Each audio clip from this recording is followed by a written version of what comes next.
Таң берекелі болсын, қымбатты көрермен. Тікелей эфирде таң шолпан жалғастырайық. Ардақ, енді мына бір суретке қарап, көрермендерге де көрсетейік, әдемі әуежайдың көрінісі, ұшақ. Осы ретте, ал айта ғой. Иә, енді осы ұшаққа қатысты көрермендер тарапында соңғы кездері өте көп сауал, сұрақ бар сияқты. Сауал бар ғой. Менің ойыма мына бір сәт есіме түсіп отыр. Көзіңді жым. Елестет. Сен қазір әуежайдасың, дем алып отырсың, сосын мынадай бір дауыстар кетеді. Құрметті жолаушылар, Нұрсұлтан Қызылорда бағытындағы ұшақ әуежайға келіп қонды. Бола ма? Сосын. Болды. Аржай, Мальдивы ештеңе болмай ма? Дубай. Ой, Дубай қызық емес. Жақсы. Енді баратын жағыңа барасың ғой, Құдай қаласа. Жалпы осы дау-дамайға қатысты сұрақтарға кім жауап береді? Береді жауап. Кім? Енді көрермендерімізге түсініктірек айта кетейік, елімізде осы әуе және теміржол билеттеріне қатысты соңғы күндері сауал көп түсіп жатыр. Қазір қарашаның көбі билет табу қиын екенін айтуда. Бағаның жалпы өсуіне не себеп, пойыздардың арасындағы енді жалпының тазалығы мен қауіпсіздігі тағы бар деген сияқты, қызмет сапасы жалпы талапқа сай ма дегенде сұрақ туындайды. Бұдан былай ұшаққа кешіккен жолаушы айыппұл төлеуі мүмкін бе деген сұрақтар да бар. Ұшақ төлей ме? Осы аталған сұрақтарымызға біздің бүгінгі студиямызға арнайы жауап беру үшін меймандарымыз келіп отыр. Ендеше таныс болыңыздар. Әділет Көбенов, авиациялық тасымалдар басқармасының басшысы, транспорт комитетінің өкілі, және де Мәди Мұхамедқали, жолаушылар тасымалы акционерлік қоғамының ресми өкілі. Қош келдіңіздер.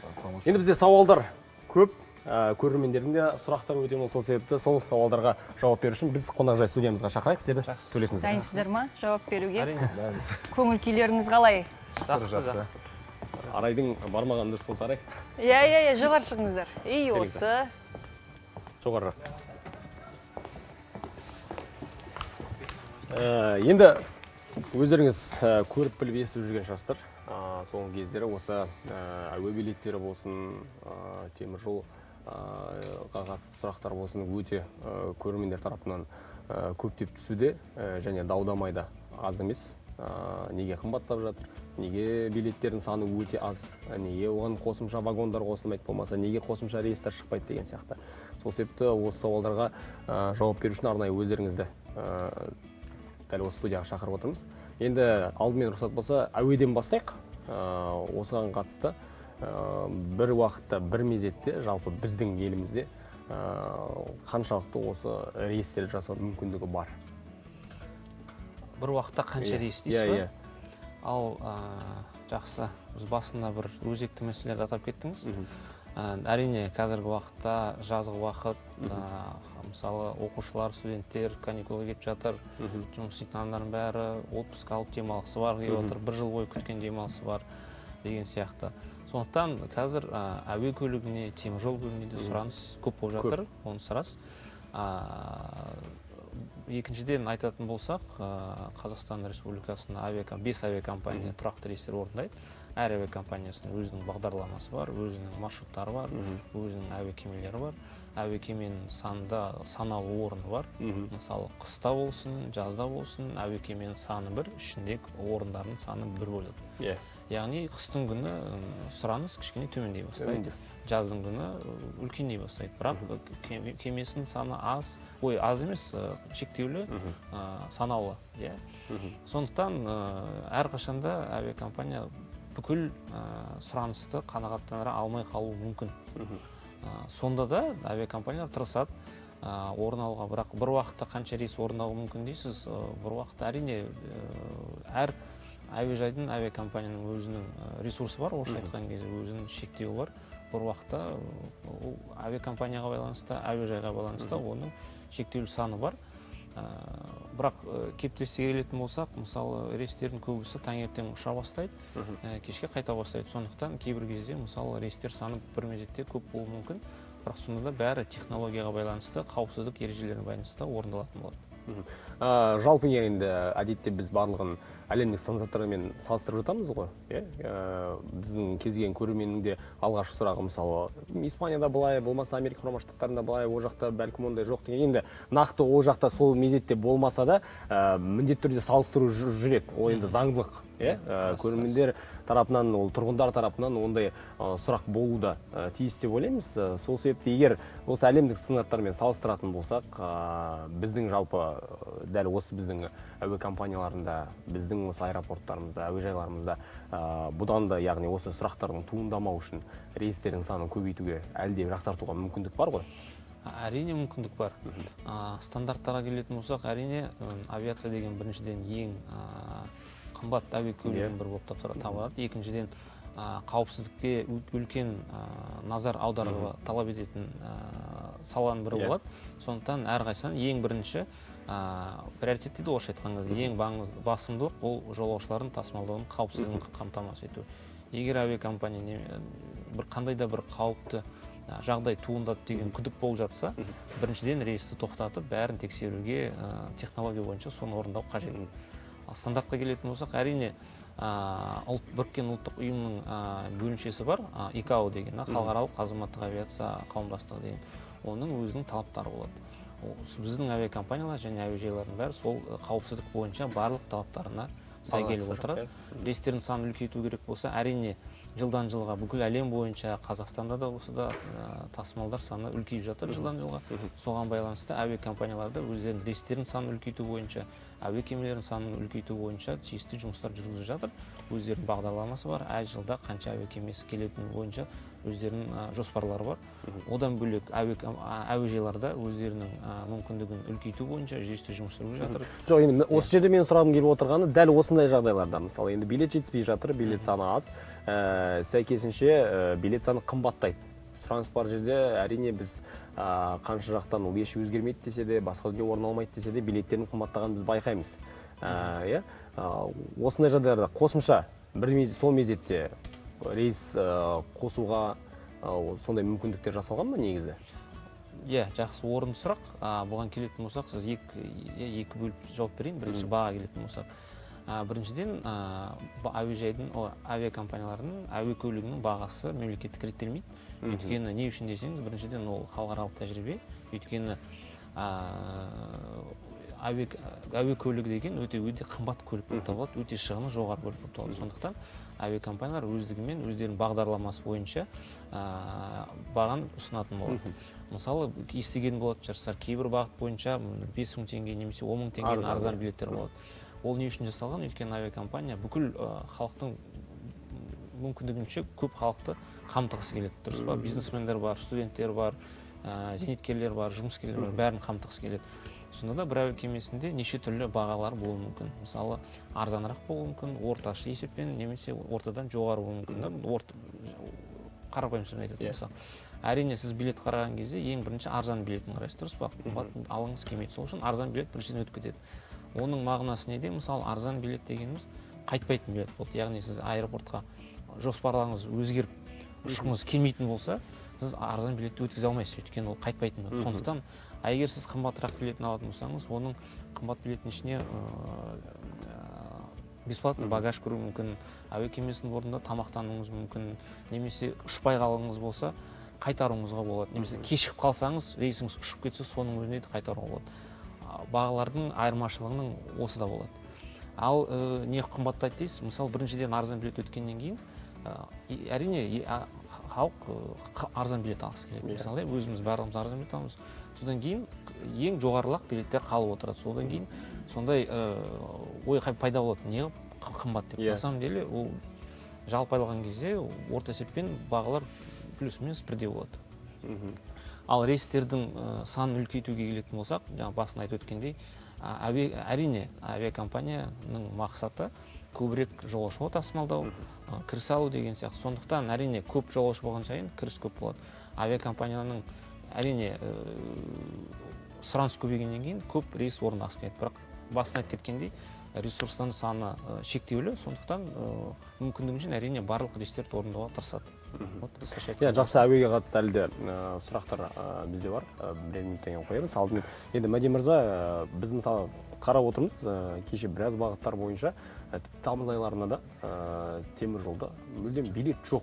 Иә, қарайсыз, кез келген бір датаны қарасаңыз, 0 билет деп тұрады. Билет мүлдем жоқ. Иә, бұған не себеп? Енді былай қарасаңыз, пойыз деген дүние, вагон, енді халыққа қалай айтады, вагон қоса берсе болады ғой. Ол емін-еркін бір-бірімен жалғасып жүре береді. Оны неге қоспайды деген сияқты дау-дамай шығып жатыр. Бұған не себеп? Қараңыз, енді жалпы вагондарға келетін болсақ, біз жазғы маусымда бізде биыл 158 бағыт бойынша пойыздарды іске қосып отырмыз. Оның қазіргі таңда мысалы 138 жүріп жатыр. Оның ішінде мысалы Алакөл бағытына келетін болсақ, Алакөлде мысалы 11 бағыт бойынша бізде пойыздар қатынайды. Оның мысалы 3-еуі Нұр-Сұлтан қаласынан, 5-еуі Алматы қаласынан, біреуі Шығыс Қазақстан облысынан және Абай облысынан, және электричка деген бар ғой, пригородный пойыз. Ақтоғай Достық бағыты бойынша қатынайтын пойыздарымыз бар. Мысалы жаңағы неге келетін болсақ, вагондарды неге қоспасқа деген. Әрине жолаушылардың бізге деген сұранысы артып жатқаны ол бізге де әрине жолаушылар тарапынан жақсы. Яғни мысалы біздің жолаушылардың тасымалының вагондары қандай сұранысқа артық екенін біз көріп отырмыз. Осыған орай біз енді жолаушылардан сұрайтынымыз ылғи да енді жалпы бір бағыт бойынша ғана пойыздар қатынамайды ғой. Мысалы кез келген бағыт бойынша Қазақстанның өзге өңірлеріне де қатынайтын пойыздарды іске қосу бойынша сондай сұрақтар туындаған кезде біз әрине жауап береміз. Мысалы құрметті жолаушы, бізде келіп түсетін әлеуметтік желі бар, немесе басқа да ресурстардан келген кезде біз құрметті жолаушы, бізде қазіргі таңда барлық вагондар, пойыздар іске қосылып отыр. Алайда егер де билет жоқ болып жатса, сіздерге арналған бізде осындай бір функция бар. Яғни қандай? Күту парағы деген. Күту парағы деген, мысалы бізде сайт билет Railways.kz сайтында маршруттар, бағыттар таңдағаннан кейін найти билет деген басасыз ғой. Одан кейін ол жерде шығады. Егер мысалы пойызға орын жоқ десе, астында встать в лист ожидания деген батырма бар. Яғни ол 7 күн бұрын пойыздың жүруіне дейінгі батырманы басуға болады. Батырма басқаннан кейін әрине өзіңіздің жеке кабинетіңізге кіресіз. Бұл тұрғыда енді өзіңіздің бағыттарын таңдайсыз, күнін таңдайсыз. Немесе жалпы бір күн емес, мысалы дереу 28-іне мысалы 30 күн аралығында бір пойыз табылса екен деген ниетпен сол екі бағытта 2 күнде таңдап қойсаңыз болады. Сосын билеттің мысалы құны қаншаға дейін болғаны болғанда, мысалы 10 000 теңге немесе 15 000 теңгеге дейін мен шама шарқым жүреді, сол билетті алып кетсем деген ниетпен соны жазып қойса болады. Мысалы максимальная стоимость дейді орысша айтқанда. Одан кейін өзіңіз аты жөніңізді, құжаттарыңыздағы жазылған деректерді бәрін толтырып қана барып, телефон нөміріңізді және электронды поштаны тіркеп қою керек. Бұл не үшін? Өйткені орын босап жатқан жағдайда осы телефон нөміріне SMS хабарлама арқылы және электронды поштаға тоже да хабарлама келеді. Сонда қалай 7 күн ішінде мысалы сіз хабарламаны тастадыңыз, сізге операторлар неше уақытта, қай уақытқа хабарласады? Неше уақытта ол қаншалықты билеттің табылуы мүмкін, пайызы қанша? Мысалы қараңыз, ол жерде жолаушылар кейбір пойыздарды таңдауы мүмкін, өзінің қалауы бойынша. Немесе кез келген пойыз деп, мысалы ешқайсысын таңдамауы мүмкін. Сондай пунктті толтырмай. Бұл кезде мысалы жолаушы өзінің жаңағы заявкасын қалдырғаннан кейін күту парағында қазір бізде өте сұраныс көп болып кетті. Өйткені осы өткен аптада мысалы сұраныстың көптігі болғандағы соншалық техникалық ақаулар да болды бұл тұрғыда. Және қазіргі таңда ол қазір жұмыс істеп жатыр күту парағы. Мұнда яғни жолаушы өзінің заявкасын қалдырғаннан кейін жолаушыға SMS хабарлама келеді. Ол қай тұрғыда? Егер де мысалы қазіргі мысалы бұрын сонда билетті сатып алған жолаушы өзінің билетін жаңа касса арқылы немесе интернет желілері арқылы қайтаратын болса, сол тұрғыда күту парағында кім кезекте тұр, соған автоматты түрде бос орын жайлы хабарлама келеді. Бұл тұрғыда енді бос орын тек егерде белгілі бір жолаушы бармай қалған жағдайда ғой, менің түсінігім бойынша. Ал жоқ мысалы.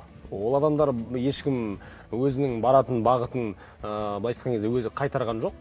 Олар сол бағытқа барлығы мысалы баратын болып шешті делік. Сонда басқа азаматтар билет алып үлгермеген жандар ол барасы келетін жерлеріне, нүктелеріне жете алмайды деген сөз ғой. Сіздер қосымша бір ешқандай да қарастырылмаған, Жоқ, қараңыз, мысалы мен өзім осы күнге дейін өзім әке-шешем бар, олар да осы жазғы маусымда оңтүстік өңірлерге барған кезде әрқайсысына мен жеке-жеке сол бағыт бойынша баратын кезде де, қайтар кезде де оларға осы күту парағы арқылы алған осы бағдарлама функция бойынша. Яғни бұл тұрғыда енді кішкене қате болады, өйткені күту парағы арқылы мен өзімнің деректеріме сәйкес өзім алу, өзім де алдым. Мұнда яғни ешқандай бір бос орын болмады деген болған емес. Бір күн қалған сонда қалай мысалы билет алып қойған азаматтардың ішінен 100%-ың ішінен сонда бір 20-30% қайтадан қайтару мүмкін. Иә, ол мысалы практикалық түрде өзімізде көрдік оны. Пайызды көрсеткіш бойынша солай. Иә, мысалы 20% деп айтпай ақ қояйық, мысалы бір 10% да болатын шығар. Бірақ мен жалпылама айтып жатқан жоқпын. Тек мысалы мен белгілі бір адамға өзімнің мысалы әке-шешеме немесе өзіме алған кезде сондай кездерде шыққан. Сонда билет алудың жалғыз ғана жолы сол күту парағы арқылы. Күту парағы арқылы. Егер де мысалы осындай жазғы маусымда сұраныс көп болғандықтан біз күту парағының өзі қосқан болатынбыз. Айтып отырмын ғой, жаңағы өзіміз өткенде мысалы бір-екі апта бұрын осы күту парағына сұраныс соншалық жоғары болғандықтан техникалық ақаулар болған. Бізге жолаушылар WhatsApp желісі арқылы, әлеуметтік желі арқылы бізге хабарласқан болатын. Мен мысалы күту парағында осындай орында алдым, бірақ бізге не... Енді күту парағы жайлы түсіндік. Жолаушылардың тағы да бір мәселесі, бұл пойыздардың жиі кешігуі. Өте жиі кешігеді, және ішіндегі тазалық осы секторына жауап беретін сізді қызметкерлерге де қатысты сұрағымыз келіп отыр. Неге десеңіздер, көп пойыздардың жағдайы әлі күнге шейін сол 90-шы жылдардың, 2000-ші жылдардың басындағы әлі де жаңартылмаған. Сол баяғы ескі күйінде оны шындық ретінде айту керек. Не себепті жаңартылмайды ол? Енді бізде тағы да қайтылып келе береміз. Сол шетелмен салыстырған кезде барлығы әдемі видеолар түсіріп жатады, көріп жатамыз, блогерлар да түсіріп жатады. Соны бір айта кетсеңіздер. Не себепті? Қанша жылда жаңарады ол? Қараңыз, бізде ол бойынша арнайы стратегиялық жоспар бар. Вагондардың жаңартуы бойынша.